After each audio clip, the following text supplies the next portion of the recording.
record. We're recording. Now is the recording.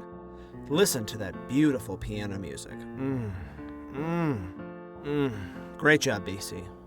For our listeners, Big Cat did he did the intro. That's him. That's him there, tickling the ivories. He tickles a lot of things. Welcome to the Lesser Known People podcast. I am KY Jelly, and I am solo.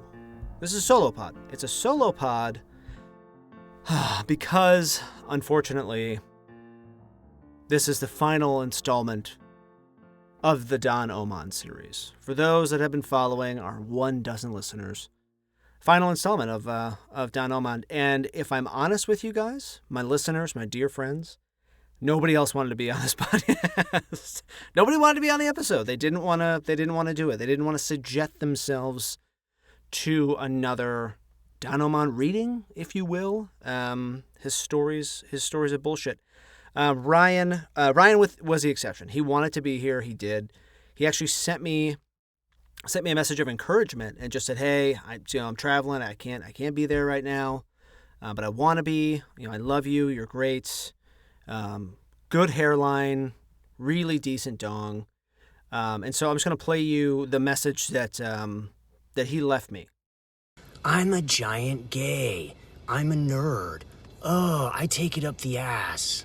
I look for strap-ons. Daddy, take me. Take me, Daddy, take me. Wow. What a stellar friend. What a great guy. He's just super nice, crazy supportive, not a short, pale idiot, just a really, really good guy. Really good guy. So miss that guy. Miss him so much. But yes, so I'm going to be doing the final installment of Don Omand today. Nobody wanted to come and deal with it, I think, suffer it, if you will. Let's do a quick recap on the Don, because these episodes are, at least a year apart. So this is actually the 5th installment. I had to go back and count because it's been so long since I looked at any of this shit. So a quick recap. Reverend Dr. Donald Omand is an exorcist specializing in the removal of evil spirits from people and places. He fought Dracula and other young, pert boy vampires that were definitely not sexual liaisons. He removed dark forces from a section of roadway, and for that he's an honorary member of the Public Works Department. He does address some hauntings and ghosts, but mostly sleeps in other people's beds and tell them it's fine and that they shouldn't worry about it. He is an avid circus priest who conducts marriage ceremonies for gay lions. So he's a very dynamic guy. So if you want to listen to the previous episodes, head to lesserknownpeople.com. Great place to find them. Or anywhere you find your podcast, you'll be able to find them there. And we are going to have some exclusive Don Omand merch, which I literally don't think exists anywhere on the internet. So if you've heard of this guy or are a fan, I do quickly want to plug the book. It is The Man Who Exorcised the Bermuda Triangle, by last name is Alexander. So that's the fucking hogwash book that I've picked up, as Ryan would call it. An idiot's book report, something really super kind like that. He would say something like that. So, all right, part 5, last episode, Don Omand, Displacer of Souls. Maybe it should be Don Omand versus the Displacer of Souls. I don't know.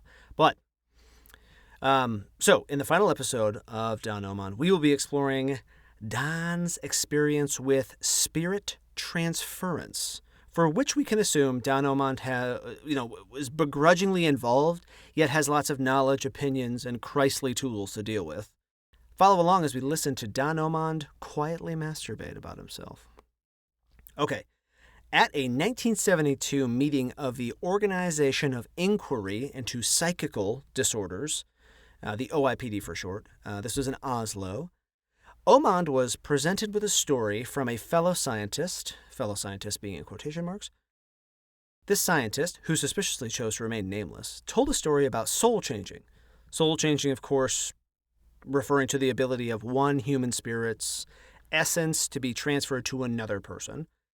The Don's experience with exorcisms always led him to believe that this was possible, and he knew of a few stories that were similar, but had never heard of a specific real case.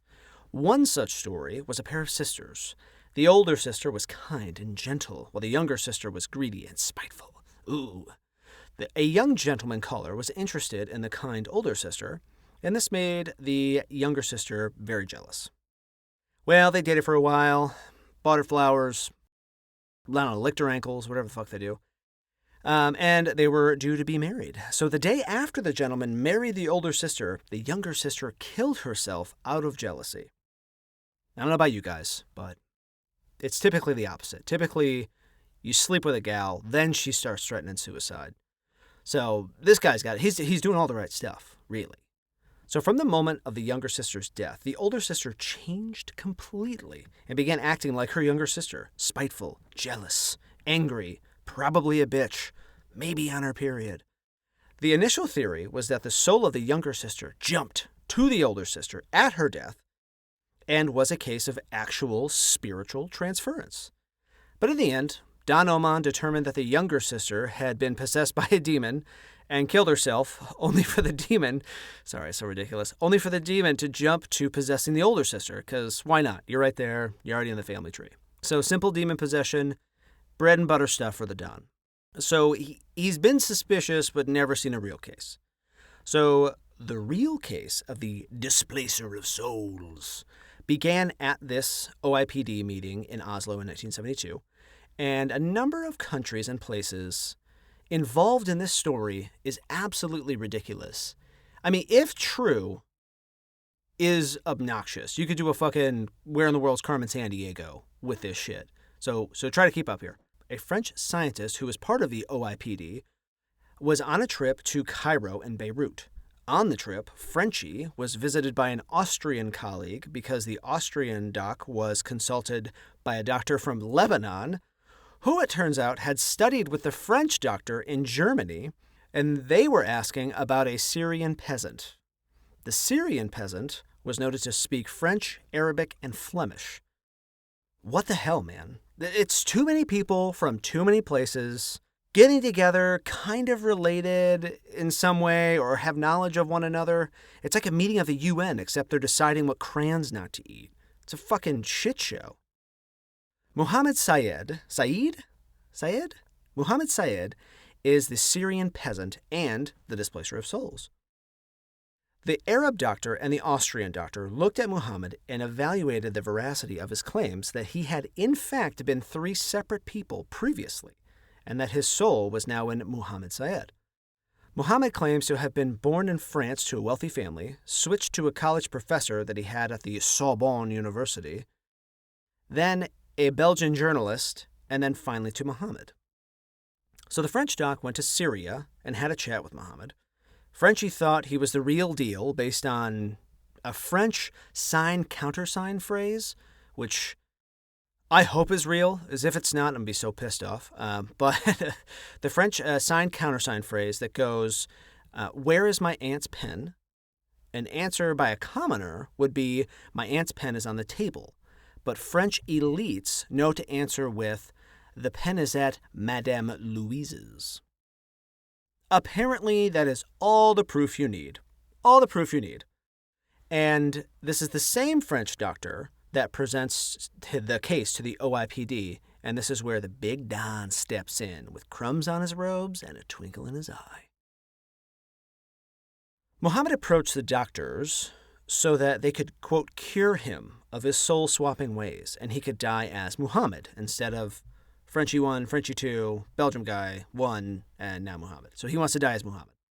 So prior to the Don getting to Lebanon and getting involved in the whole thing, the group carried out an investigation into the claims and past lives of Muhammad. This is so fucking brutal. He was described by his Arabic family as a slow-witted and ignorant guy until a few years ago when he had to relearn Arabic but began speaking French and English. Don also made note in the book, along with Mark Alexander, the author, they made a point to include the fact that the Arabic family, so Muhammad's family, warmed up to the foreigners, asking them all these questions about their brother because They wanted to feel important. Shit like that in the book is just, it's everywhere. There's always these little nuggets and notes about, I don't know, little digs, little compliments about the Don, little jack-off shit. It's ridiculous. So they investigated Muhammad's claims as a French citizen, or two, and as the guy from Brussels, and all the details checked out. He gave them some basic things about where he was married, or where he went to school, or who he knew, and all of it was just fine, just great. Now, some of this happens in like a montage movie scene in my head of like, oh, they went to Belgium and they went to France and they did all this shit in like a week. And given the time in the 1970s, this would have taken months and months to complete. So, Don Omand knew, based on the presentation by the French doctor, that this was not likely a case of possession, and he could not use his standard issue bullshit to cure Muhammad. He planned to basically read Muhammad his last rites the way you would a soon-to-be dying or soon-to-be deceased person, with a little razzle-dazzle sprinkled on top for good measure. The Don also knew that he had to test Muhammad afterwards to make sure that there would be no more soul swapping after the ceremony was complete, so he needed a volunteer. The Austrian scientist agreed to be the sacrificial lamb. And I have no idea why. He's probably just fucking bored. Maybe wanted to go back to Syria. Said nobody. Okay, so these two idiots head to the Middle East, which was a fucking nightmare in the spring of 1973, by the way. There was like an invasion for Israel. It was bad. It was a fucking bloodbath, man. And these guys are just sitting in a hotel, fucking jerking off about Christ. Unbelievable. All right, so the Don meets Muhammad in a hotel room in Beirut and uses his magic fairy sense to see that the spirit of Muhammad is in fact a French guy, probably, maybe. You can just smell the ladles and ladles of bullshit on this. So the Don asks Muhammad some questions to check him out, and it seems like the real deal. He's convinced. This random street person is probably real. So Muhammad tells the Don that the method he developed to switch souls, he learned partially from his, quote, scientific studies at the Sorbonne, and from a fictitious novel called An Exchange of Souls. I wonder what that fucking book is about. Jesus Christ. Muhammad divulged the process to the Don, but Don Omand promised to keep it a secret because the power was just too great. So as a side note about Muhammad's kind of the people he became and all these other things, all the reasons for him changing from his original person to the French guy to the Belgian guy to Muhammad, all of the reasons he made those changes were basically like sins. So the Don being the Don and loving Christ and all that, which is fine, by the way. I'm not against any of this religion stuff as much as I'm against the fact that he's using it to write a fictitious novel that he's presenting as fact. But all the reasons for the change are sins, right? It was jealousy, it was all this other stuff. So it couldn't be that this is entirely made up. It couldn't be that this is hogwash. Another horrible side note, as the Belgian journalist, when whoever the original guy, when he was the Belgian journalist, he chose the real Muhammad, so the guy who's really Muhammad, because he was mentally handicapped, but had the wisdom beyond all scholarship. Yikes. He saw the original Muhammad get off the fucking short bus and was just like, got him! There's a perfect guy. A third side note is that anytime he swap souls with somebody, whatever you want to call it, that person died.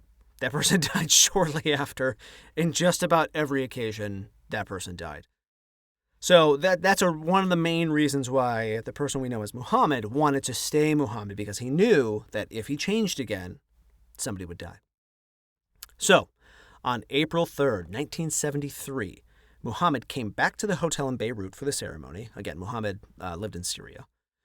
The idea of the cleansing purification process ceremony would be to have Muhammad exchange his soul into the Austrian boy, then switch back to Muhammad, have the crazy blessing from the Don, and then try to switch back to the Austrian boy again. And as long as he couldn't get to the German boy the second time, they knew it would work. Well, They lit all the candles, they wetted their lips, they probably kissed a bunch or something, and Reverend Dr. Donald Omand carried out the cleansing ceremony with a crucifix in hand and his robe likely at his ankles. Parts of the ceremony may be embellished for effect, and it worked. Muhammad switched to the Austrian-German boy, and then back to Muhammad. Don Omand slapped the Christ right into him, or out of him. I don't know which was which. And then Muhammad was unable to switch again. Cured, bitch. You're fucking done, bro.